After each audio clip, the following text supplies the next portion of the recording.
One of the most basic teachings of Buddhism is that of not causing harm. And in some ways, just like we heard, it's exactly what it sounds like. Not causing mental, emotional, physical harm to others or ourselves. But this teaching moves deeper and calls it an approach of non-aggression to all you encounter. And you learn that the most fundamental aggression that you can make towards others and that you can make towards yourself is not having the courage to take an honest and gentle look at who you are and take a moral inventory. When we do the very brave work of introspection, we position ourselves to notice our mental patterns, to recognize the situations where we choose anger or where we choose fear or where we choose aggression or greed. And that allows us to then ask the questions that help us discover the root of why we respond the way we do. The foundation of the principle of not causing harm begins with mindfulness, which is it's a means of seeing everything clearly, respectfully, and with compassion rather than judgment. Now, as a good Enneagram 5, one of the things that I have been able to do in my life somehow is when I examine my own traits or actions, or if somebody points something out to me, it's easy to give it a label. That's a good thing, that's a bad thing. Instead, what I do, and what I encourage all of you to do, is to take that and understand it's just information, because information is useful.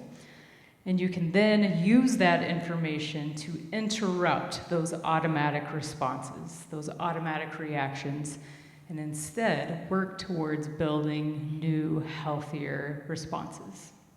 Because when it stops being information and it has a value attached to it, it becomes judgment, and we cannot grow from a place of judgment. So not causing harm is rooted in compassion, because where compassion lives, judgment cannot exist. The point of mindfulness is to lovingly open our eyes to the ways we cause harm, and it is painful to face the ways that we cause others harm.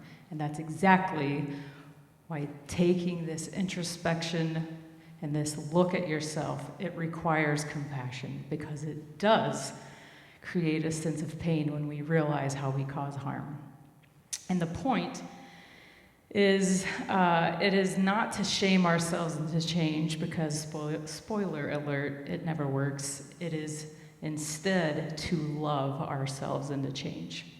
The point is to hold that part of who we are in compassion and to say to it, I understand how you got here. I can trace it back to a moment where you were caused harm. And now we undo that work. And instead we build something new. When we are committed to gentle, compassionate, and honest noticing, that's when we can bear to face the ways in which we choose aggression. Because we understand that noticing is the first step. It's just information.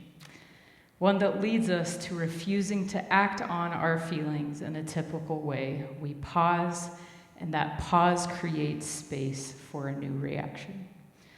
Pema Chodron writes, it's a transformative experience to simply pause instead of immediately filling up that space with our reaction.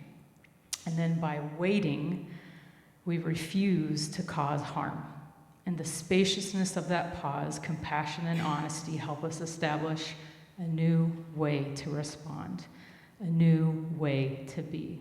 And in befriending the very core of who we are, we position ourselves to create no harm.